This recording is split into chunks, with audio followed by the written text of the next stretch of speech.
What's up, everyone? It is your girl Gel Beauty 87 here, aka Grace, and I got another My Side Chick makeup. Now, some of these things you just saw recently, literally in a video that went up to date, or technically I guess it was yesterday, but some of the stuff I just wanted to, you know, point out, especially because the Sephora sale is coming up. If you got a code for the friends and family sale, that's coming up. Now, one of these I actually haven't tried with the other one, but I was gonna let you comment down below and tell me if you wanted to see something comparing them, because I seems like y'all love when I compare stuff, and I love comparing stuff, so you know it works for me, sis. It's working out for both of us. Amen. So let's get into it. These are actually all face products, so I'm proud of myself because I don't have any like eyeshadow palettes. These are literally just face products. If you wonder what's going on with all this glow around here, I was doing the intro to the Hocus Pocus 2, so I had to put the highlighter here because I got bronze highlighter all over the rest of my face, and I didn't want to change or distort the color. I wanted you all to see how it actually looked, and about the what do you call it, the if it was going to give it cast or not on some of my skin tones. So as you can see, I don't have that silver cast that you normally see a lot of time with lighter highlighters, so I think they did a good job with that, and I'm impressed. And even if it did have a little bit of one, it's supposed to be for Halloween, so it's supposed to be fun, and it's fine to me. Let's get into this. So first, main chick, side chick. I feel like everybody should have seen, knew, and realized this was coming. Got the what is this? The Milani Liquid Contour Concealer Perfect in the shade 3 Toffee up against Charlotte Tilbury's Contour Wand in the shade, I believe this is medium dark, right? Yeah, medium deep. So I feel like both of these products work the same to me. And the fact that Milani has more colors and they do the same thing, I'm gonna have to say Milani is the main chick, believe it or not, and Charlotte's the side chick. Cause Charlotte needs to upgrade her colors, but I mean, we didn't talk about that forever, and you know she keeps doing the same thing, so she clearly don't care. So I'm just pass the coins to Milani if you're brown and keep it moving. I don't know. Charlotte don't want to answer, so I don't know. Next main chick, side chick. Now I know this is expensive ass main chick, side chick, so don't get mad. Don't get mad. I'm thinking about comparing this to another thing though, so I'm going to pull out that thing now, and then you all can comment down below and tell me if you want to see a main chick, side chick of this product against it. But I recently did a main chick, side chick, or a battle of with the Westman Atelier Vital Press skincare powder up against the Airbrush Flawless Finish Complexion Perfecting Micro Powder from Charlotte Tilbury in the shade Deep. So everybody coming for Charlotte, but this one is supposed to be skincare infused with more skincare loving ingredients and whatnot. I haven't used it that much just because I feel like it doesn't set down my makeup well enough to where it like lasts underneath a mask. So that's my issue with this. It's not giving the matte that I need, but it's supposed to be skincare infused. So on days when I know I'm not gonna have to wear a mask, and maybe I would wear this or something like that, I'm not 100% sure. And then y'all know this is the classic. But the thing I kind of want to compare it to and see what y'all thoughts are is this 16-hour cover and last powder foundation. But I feel like since this isn't supposed to be a powder foundation, that wouldn't necessarily be fair. That's why I want to know y'all opinions. Like, do you want to compare these two?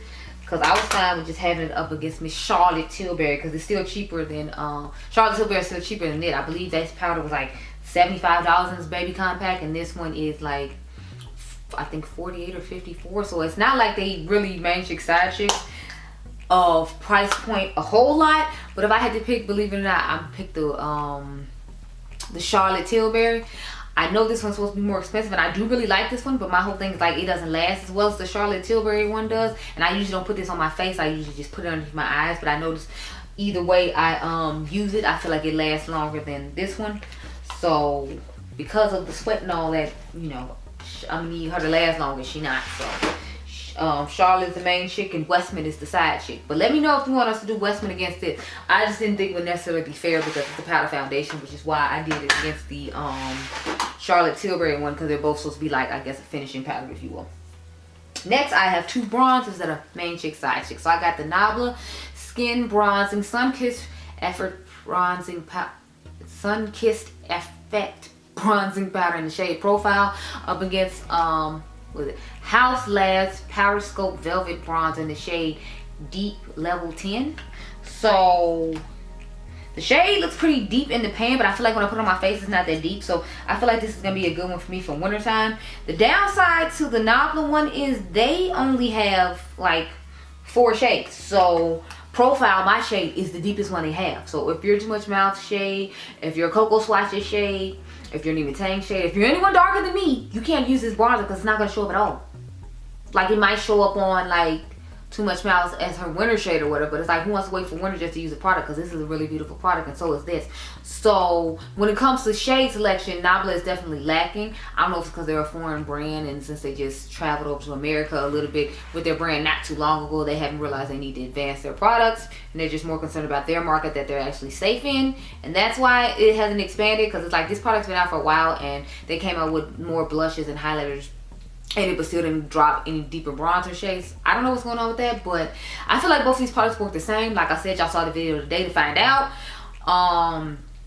But yeah, so if I had to pick one, it's hard for me to pick, because when you go for price, I would easily say this one, because on 21 Days of Beauty, this is always 50% off at least once a year. So that means this is 16 bucks instead of 32, whereas I think this one is like in the 40s, but you do get a better shade range. So it just depends on what you need. I'm personally gonna just go with the Nabla one, because 16 bucks for an amazing bronzer like this that I've been using a lot and absolutely love. As you can see, the name is worn off, girl. That's how much I love it. I would go with the Nabla over House Labs. It has nothing to do with me not liking House Labs, because I actually liked just about everything I tried from House Labs. There's one highlighter that was just okay and wasn't exceptional, but everything else I've tried was fine. So I have nothing against the brand. It's just more of, you know, these videos are supposed to be for price point as addition to quality, and the quality is just as good as the House Lab, and you can get that price point for 50% off. So I just say do that. Next main chick side chick I have is the blushes inside of the Hourglass Ambient Lighting Edit, this Universal Unlock. This is the deeper version, and then I have this Be Perfect Scorched Fever blush. Sorry, the Scorched blush in the shade Fever. These colors look just about the same on the skin. I mean, they're a little off, but the formula on the Be Perfect blushes is just as nice as the Hourglass ones, in my opinion. Matter of fact, these are more pigmented, so if you're someone like me who doesn't mind having a little bit more pigmentation, you need to use a light hand if you don't. But I feel like this is just as good as the Hourglass blushes, and these are way less. And then Be Perfect is on sale a lot of the time on Beauty Bay, so you can get a better deal. Like, I bought this off Beauty Bay for I think like under 20 bucks. Or is it one of these like individual blushes mini size, like in the $20 range. So I feel like the Be Perfect is better than the Hourglass just for the price point alone, because the price of this is really expensive. I'm trying to debate and see if I should get the Tiger palette for us to try in a video. Let me know down below if you're interested. But obviously Be Perfect is my main chick, and the Hourglass one is the side chick, because how long did it take for me to be able to even review this palette for you? Because they came out with these palettes for years and wasn't even thinking of me. I think that's another reason I'm just like, I don't even care about what y'all do, because, you know, yeah. Last thing I have to compare as a main chick side chick is the Airbrush